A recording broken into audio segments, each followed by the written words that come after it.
This channel is always going to be somewhat biased towards the things that I personally care about, and it's difficult for me to not care about Final Fantasy XIV. Unlike other MMORPGs, it's the one that's the most centered on story and characters, letting you play it as if it's a regular Final Fantasy game, but just a lot larger with a much wider lore. The 14 team are massively community focused, even when it comes to other development staff, and Final Fantasy Fan Festival this year was an opportunity for them to express their appreciation to the entire world all at once.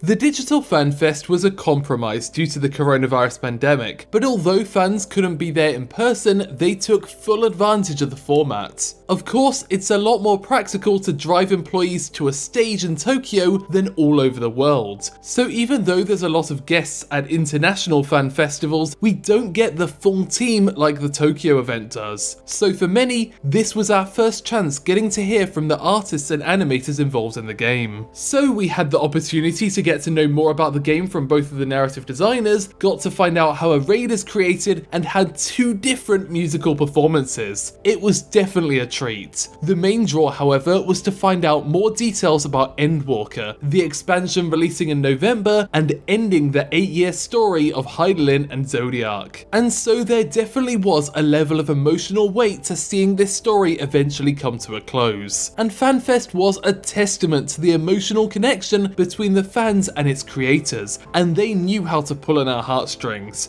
Voice actor panels and concerts helped us relive Shadowbringers' most gut-wrenching moments, and in the closing ceremony, the game's composer Masayoshi Soken revealed that he'd spent the last year battling with cancer while keeping that fact hidden from the rest of the development team. And the fact that he wanted to share that information on stage really does show how much they care about this connection. And on a more jovial note, fans were included in the FanFest itself, whether that's with the Who Wants to be a Gillionaire quiz show, an online cosplay competition, or even just the developers parroting all of our favourite memes. A lot of community support for Japanese games can feel somewhat unsatisfying. It often feels like your words are only getting to the English publisher, but there's no way to really show the developers back in Japan how much you love their game. But despite everyone being stuck at home this year, it genuinely felt like more people than ever before had the chance to show their appreciation directly. Director and producer Naoki Yoshida spent half his keynote looking at the various scrolling comments in between his announcements. And it's not just about respect for the fans, but respect for each other as well. Anytime someone on stage downplayed their role, Yoshida would make sure to big them back up. The advantage of having so many developers on stage was that we got plenty of anecdotes about what each of them brought to the game that so many people have spent hundreds and thousands of hours in. As I said before, I'm biased. I'm a fan of Final Fantasy XIV already, but I think the connection not just between developers and fans, but also between the developers themselves is particularly special and provides a positive example for gaming communities.